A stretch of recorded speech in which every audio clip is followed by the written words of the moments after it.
नमस्कार दोस्तों, स्वागत है आपका एग्ज़ाम वॉरियर के ऑनलाइन स्टडी प्लेटफॉर्म पर। तो आज हम मॉक टेस्ट नंबर 77 करने वाले हैं। जिन्होंने प्रीवियस मॉक टेस्ट नहीं देखे, डिस्क्रिप्शन पे मैं लिंक दे दूंगा, आप वहां से उन्हें ज़रूर देख लेना। और आज जो पज़ल का क्वेश्चन हम करने वाले हैं, अगर आप उस क्वेश्चन को सॉल्व कर पाते हो तो ये मानकर चलो कि कोई भी क्वेश्चन आए हिमाचल प्रदेश पुलिस कांस्टेबल के एग्ज़ाम में पज़ल से रिलेटेड, आप उसे 100% कर ही लोगे। इस क्वेश्चन को जो करेगा वो यही मानकर चले, क्योंकि ये क्वेश्चन काफ़ी अच्छे लेवल का है, 2 वेरिएबल बेस्ड है और ऐसे ही क्वेश्चन आपके एग्ज़ाम में आएंगे। और अभी तक अगर आपने प्रीवियस मॉक टेस्ट नहीं देखे तो मुझे नहीं लगता हिमाचल में किसी ने पज़ल के रिगार्डिंग इतनी डिटेल में किसी ने क्वेश्चंस करवाए होंगे। तो लगभग आपको मैंने 55 से ज़्यादा, अब तो मुझे लगता है कि मैंने 60 से ज़्यादा पज़ल के क्वेश्चन मॉक टेस्ट में इंक्लूड किए हैं। हर एक टाइप के क्वेश्चंस इंक्लूड किए हैं पज़ल के, किस प्रकार से पूछे जाते हैं, जो कि 5 मार्क्स के एग्जाम में आते हैं। तो उन्हें आपने ज़रूर देख लेना है, क्योंकि काफ़ी बेस्ट क्वेश्चन यहाँ इंक्लूड किए हैं। तो चैनल को आपने सब्सक्राइब ज़रूर कर लेना है और वीडियो को शेयर आप ज़रूर कर लेना, ठीक है। तो ये है वो क्वेश्चन, अगर आप इस क्वेश्चन को कर पाते हो, अरेंज कर पाते हो, तो ये मानकर चलो कि आपकी तैयारी काफ़ी अच्छी है पज़ल के रिगार्डिंग, ठीक है। अब सबसे पहले बहुत से बच्चों को तो इसे अरेंज करना नहीं आएगा, तो चलो मैं परफॉर्मा बना लेता हूँ कि किस प्रकार से इसे अरेंज करेंगे। सबसे पहले क्वेश्चन को पढ़ते हैं, फिर मैं आपको मौका दे दूंगा परफॉर्मा बताने के बाद कि आप इसे पॉज करके खुद भी क्वेश्चन को सॉल्व करें, है ना।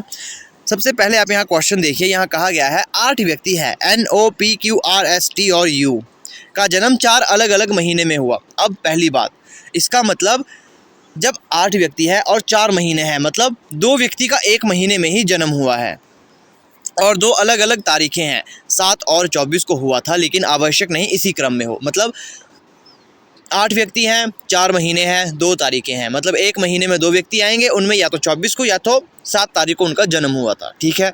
ये बेसिक बातें हैं। अब आपको परफॉर्मा बता दूं मैं यहाँ आएगा कैसा। मंथ यहाँ कौन कौन से दिए हैं, मंथ यहाँ पर दिए गए हैं मार्च, अप्रैल, जुलाई और नवंबर। तो मार्च, अप्रैल, जुलाई और नवंबर मंथ हमारे पास दिया गया है ना। अब यहाँ पर हमारे पास यहाँ इनकी डेट्स भी दी गई है, ठीक है। आपने यहाँ पर डेट्स भी ड्रॉ करनी है। तो ये किस प्रकार से बन रहा है, ये बन रहा है आपका फ्लोर बेस्ड सिटिंग अरेंजमेंट की ही तरह, लेकिन इसमें हल्का सा ट्विस्ट है। वो ट्विस्ट क्या है ये आपको पता लग जाएगा, ठीक है। आप बस वीडियो को शुरू से अंत तक आपने वीडियो को देखना है। और इसी लेवल के क्वेश्चन आपके एग्जाम में पूछे जाएंगे, ये मानकर आप चलो। अगर आपको ये क्वेश्चन आ जाते हैं तो आप काफ़ी इजीली एग्जाम में अगर ऐसे क्वेश्चन आएंगे तो उसे आसानी से कर पाओगे, क्योंकि बहुत से बच्चों को तो ये डेट्स देख के ही कन्फ्यूज़न हो चुका होगा कि परफॉर्मा यहाँ बनेगा कैसा। अब इस प्रकार से आपका परफॉर्मा बनेगा। अब यहाँ एक महीने में हमारे पास 2 तारीखें दी गई है, 7 और 24। अब क्या 24 पहले आएगा? नहीं, अरेंज में आपने बिल्कुल एक वे में आपने इसे लिखना है, ठीक है। यहाँ पर आएगा 7 तारीख और यहाँ आएगी 24 तारीख, यहाँ भी 7 तारीख आएगी, यहाँ भी 24 तारीख आएगी, यहाँ 7 तारीख, यहाँ 24। इसी प्रकार से ये परफॉर्मा आपका बनना था। अब बहुत से बच्चे जिनको परफॉर्मा बनाना ही नहीं आएगा, वो क्या एग्ज़ाम को करेंगे? देखिए, वो इस क्वेश्चन को सॉल्व कैसे करेंगे, दिक्कत आएगी बहुत ज़्यादा। तो परफॉर्मा बनाना मैंने आपको बता दिया है, क्योंकि बेसिक बात है, महीने आपके पहला मार्च आएगा, फिर अप्रैल, फिर जुलाई, फिर नवंबर, है ना। उसके बाद डेट्स भी आपकी एक महीने की 2 तारीख दी गई है, पहला 7 फिर 24। बस आपको परफॉर्मा बनाना आना चाहिए, बाकी क्वेश्चन तो क्या ही है, ये तो आपको दिखते रहते हैं, क्योंकि हर एक क्वेश्चन में यही वर्ड यूज़ होते हैं। अब आपने क्या करना है, वीडियो पॉज करो, ट्राई करो खुद से क्वेश्चन को करने की, क्योंकि परफॉर्मा में मुझे डाउट था कि बहुत से बच्चों को परफॉर्मा इसका बनाना नहीं आएगा। तो मैंने बता दिया, हमेशा जब भी परफॉर्मा बनाते हैं आपने बेसिक चीज़ देखनी है।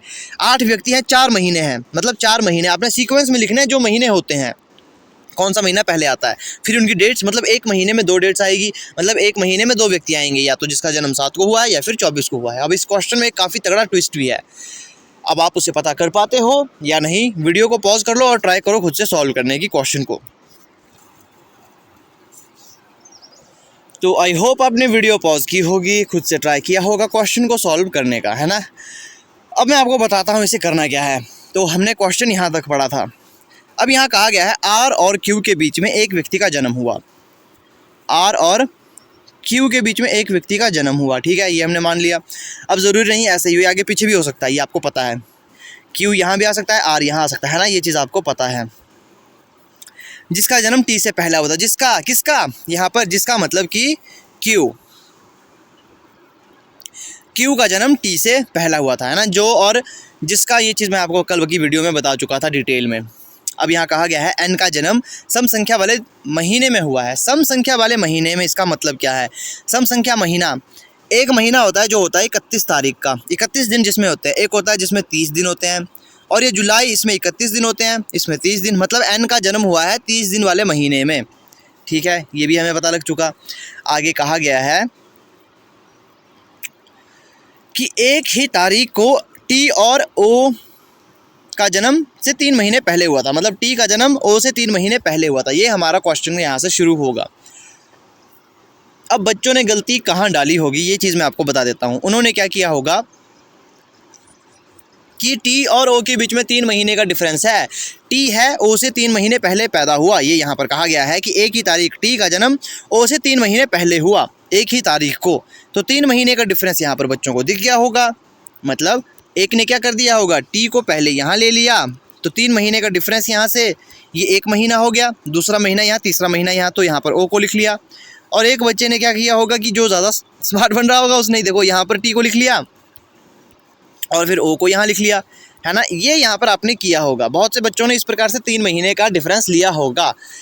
अब 3 महीने का डिफरेंस इन्होंने यहाँ से ले लिया, लेकिन ये डिफरेंस गलत है। ये गलत क्यों है? क्योंकि आपके महीने क्या कैलेंडर में इसी प्रकार से होते हैं? मार्च के बाद अप्रैल आता है, फिर क्या जुलाई आता है सीधे, उसके बाद क्या सीधे नवंबर आता है? नहीं ना, ये सीक्वेंस होता है ना। तो यहाँ से गलती कहाँ हुई होगी ये चीज़ मैं आपको बता देता हूँ। अब यहाँ पर 3 महीने का डिफरेंस है, तो यहाँ पर देखिए सबसे पहले ये नहीं आएगा डिफरेंस। यहाँ पर ये नहीं कहा है जो दिए गए महीने हैं, डिफरेंस है यहाँ पर जो फाइनेंशियल हमारा ईयर होता है, जनवरी, फरवरी, मार्च, अप्रैल, इस प्रकार से 3 महीने का डिफरेंस है, तो 3 महीने का डिफरेंस होगा उसमें। अब आगे देखते हैं यहाँ से क्वेश्चन कैसे करेंगे। अब सबसे पहले यहाँ मानकर चलते हैं 3 महीने का डिफरेंस है, तो मार्च से लेके हम 3 महीने का, मार्च, अप्रैल, मई, जून। जून यहाँ दिया नहीं है, अप्रैल से लेते हैं, मार्च, फिर अप्रैल, मई, जून, जुलाई। हाँ, ये बैठ रहा है, अप्रैल से हम ले सकते हैं क्योंकि 3 महीने भी तो आने चाहिए हमारे पास, है ना। अब जैसे यहाँ पर हमने पहले टी को ले लिया, तो हमारा जैसे अप्रैल से हमने जुलाई तक ले लिया, है ना, अप्रैल, मई, जून, है ना, तो 3 महीने हो गए, तो जुलाई यहाँ आएगा। इस प्रकार से ओ यहाँ आएगा, है ना, ओ यहाँ आएगा। वैसे ही हम टी को यहाँ ले सकते हैं, तो ओ हमारा यहाँ पर आएगा। अब आप कहोगे सर हमने मार्च से क्यों नहीं लिया? क्योंकि मार्च में हम लेंगे टी को तो 3 महीने बाद ओ का जन्म हुआ है। 3 महीने बाद मतलब मार्च, फिर अप्रैल, फिर मई, मतलब जून महीने में ओ का जन्म होना था। क्या ये पॉसिबल है? नहीं। इसी प्रकार से अगर हम यहाँ पर जुलाई में से लेते तो जुलाई, फिर अगस्त, सितंबर, अक्टूबर, अक्टूबर आना चाहिए, अक्टूबर तो यहाँ है नहीं, तो इस प्रकार से यहाँ अप्रैल में ही आएगा। क्योंकि जब अप्रैल में टी का जन्म हुआ है तो अप्रैल के 3 महीने बाद अप्रैल, मई, जून, उसके बाद जुलाई है, तो यहाँ जुलाई आ रहा है क्योंकि जुलाई 7 को क्या है, वो 3 महीने पूरे हो जाएंगे। तो इस प्रकार से ये क्वेश्चन हमारा यहाँ अरेंज हो चुका। आई होप आपको ये बात समझ आ चुकी होगी। अब एक बात यहाँ आपको मैं बताना चाहूँगा, यहाँ हमने एक लाइन देखी थी कि एक ही तारीख जिसका टी और ओ को जन्म हुआ था, ठीक है, हमने ये मान लिया, लेकिन उससे पहले आपने एक चीज़ देखी होगी कि आर और क्यू के बीच एक व्यक्ति का जन्म हुआ जिसका जन्म टी से पहले हुआ था। अब जिसका जन्म टी से पहले हुआ था, जिसका किसका, जो क्यू है उसका जन्म टी से पहले हुआ है, क्यू का जन्म टी से पहले हुआ है ना। अब क्यू यहाँ भी आ सकता है, क्यू यहाँ भी आ सकता है, ये भी हो सकता है, लेकिन आपने एक चीज़ देखी होगी क्यू और आर के बीच में एक व्यक्ति है, तो यहाँ आर आना चाहिए क्योंकि क्यू और आर के बीच में एक व्यक्ति है, तो यहाँ पर तो टी है। इस प्रकार से क्यू की जो यहाँ पॉसिबिलिटी है वो गलत हो जाएगी और आर अब यहाँ आ सकता है क्योंकि इनके बीच में, क्यू और आर के बीच में एक व्यक्ति है। क्वेश्चन में ये साफ कहा गया था, क्वेश्चन में ये साफ कहा गया है कि इनके बीच में एक व्यक्ति का जन्म हुआ, तो ये हमारा ठीक हो चुका। एन का जन्म सम संख्या वाले दिन के महीने में हुआ, सम संख्या वाले महीने में हुआ। सम संख्या वाला हमारे पास यहाँ पर एन बच रहा है जो नवंबर का महीना है, तो एन का यहाँ जन्म हुआ होगा। अब एन का जन्म यहाँ हुआ या यहाँ हुआ ये हमें नहीं पता, एन का जन्म हुआ है बस हम ये जानते हैं। अब यहाँ पर देखते हैं आगे क्या कहा गया है। तो पहले हमने ये चीज़ सॉल्व की, ये लाइन हमने सॉल्व कर ली। अब इससे हम कोई मतलब नहीं है तो ये हमने कट कर ली। एन का जन्म सम संख्या वाले महीने में हुआ, एक ही तारीख टी और क्यू का, ये भी हमने कर लिया। यू और एन, यू का जन्म एन के बाद हुआ था, यू का जन्म एन के बाद हुआ, तो यहाँ पर भी हमारी जो है पॉसिबिलिटी वो सॉल्व हो चुकी। हम यहाँ कंफ्यूज थे, एन को यहाँ ले या एन को यहाँ ले, तो एन देखो सिर्फ इसी महीने में आ सकता है, क्योंकि बाकी जो ऊपर वाला महीना है वो तो फुल हो चुका है, ये जो है ये तो फुल हो चुका है ना। तो एक ही महीना बचा था, क्योंकि एन एक सम संख्या वाले महीने में पैदा हुआ जिसमें 30 दिन हो, मतलब सम संख्या के दिन हो, या तो वो 2 से पूरे डिवाइड हो, है ना। तो यहाँ पर एक ही बचा है अब ये। अब एन यहाँ आता या यहाँ आता, ये भी हमें यहाँ बता दिया कि एन के बाद यू का जन्म होता है, एन के बाद यू का जन्म हुआ। इसका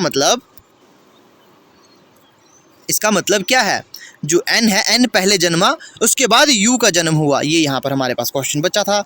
अब यहाँ पर एक चीज़ यहाँ कहा गया है कि यू और एस के बीच केवल एक व्यक्ति का जन्म हुआ, यू और एस के बीच में केवल एक व्यक्ति का जन्म हुआ, तो ऐसे यहाँ आ गया। ये हमारी कंडीशन पूरी ठीक हो चुकी। एक व्यक्ति बचा है, वो कौन है, वो है पी। जो ये यहाँ पर क्वेश्चन हमारा सॉल्व हो चुका, हमें दूसरी पॉसिबिलिटी बनाने की ज़रूरत ही नहीं पड़ी। अब आप चाहो तो दूसरी पॉसिबिलिटी को बना सकते हो, मैं आपको बता दूंगा ये गलत कैसे हुआ। ये मान लो हमने यहाँ इनका जन्म मान लिया, तो यहाँ पर आएगा ऊपर क्यू और यहाँ आ जाएगा आर, है ना। ये चीज़ यहाँ कही गई थी कि जो टी के ऊपर क्यू आएगा और क्यू और आर के बीच में एक व्यक्ति का गैप है, ये हमने कर लिया। अब एन के लिए यहाँ पर एक महीना बच रहा था, एन यहाँ पर आ जाता तो, है ना, एन यहाँ आ जाता, यू यहाँ आएगा। लेकिन अब एस के लिए तो जगह ही नहीं बच रही, एस के लिए यहाँ एस यहाँ आना चाहिए था, लेकिन यहाँ तो ओ आ गया, यहाँ तो जगह ही नहीं बची, मतलब ये कंडीशन हमारी गलत हो चुकी थी, ठीक है। तो ये हमारा पूरा क्वेश्चन सॉल्व हो चुका। अगर आपने इस क्वेश्चन को आधा भी सॉल्व कर लिया है तो ये मानकर चलो कि तैयारी अच्छी है आपकी, है ना, क्योंकि आप बाकियों से काफ़ी आगे हो। अगर कोई बिगिनर होगा जिसको मैं ये क्वेश्चन दूंगा, उसे सबसे पहली बात परफॉर्मा नहीं आएगा, उसे ये भी समझ नहीं आएगा कि इस क्वेश्चन में हो क्या रहा है, कि कौन किस महीने में पैदा हुआ, सम संख्या वाला महीना ये कौन सा महीना दिया है, इस प्रकार से वो कंफ्यूज हो जाएगा। देखो ये क्वेश्चन ऐसा ही था जिसमें बहुत से बच्चे कंफ्यूज हो जाते, चाहे आप 2 साल से तैयारी कर रहे होते, अगर उस बच्चे को मैं ये क्वेश्चन देता तो उसने कंफ्यूज होना ही था, क्योंकि एक ट्विस्ट जो मैंने आपको कहा था वो यही था कि 3 महीने बाद, टी से 3 महीने बाद ओ का जन्म हुआ।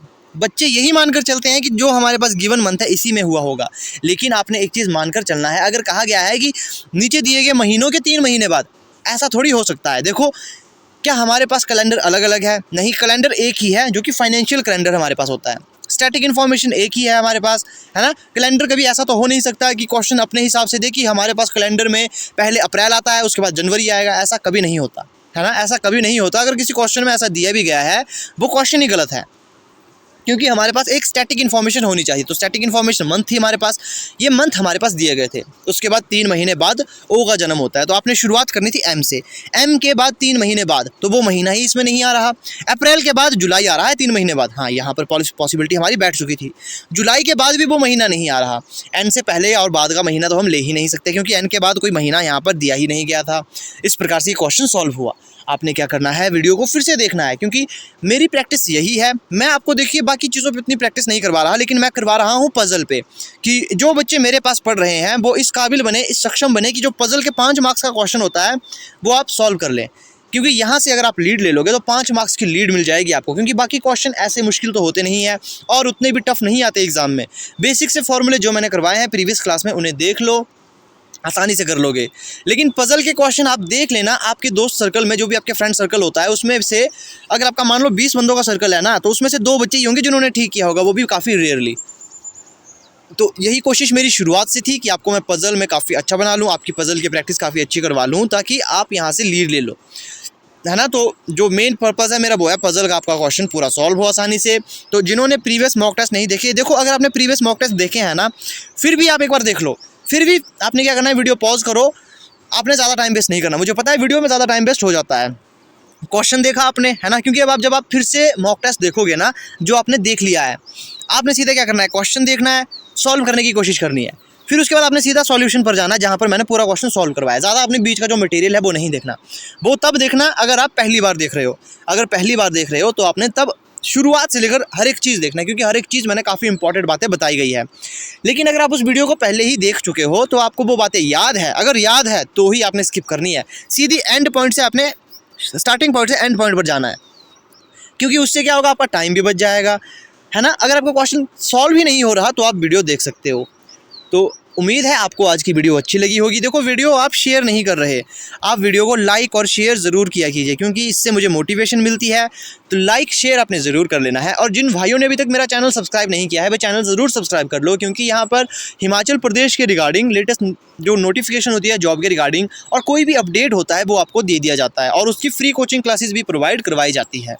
तो आई होप आपको वीडियो अच्छी लगी होगी। तो मिलते हैं आपसे नेक्स्ट वीडियो में।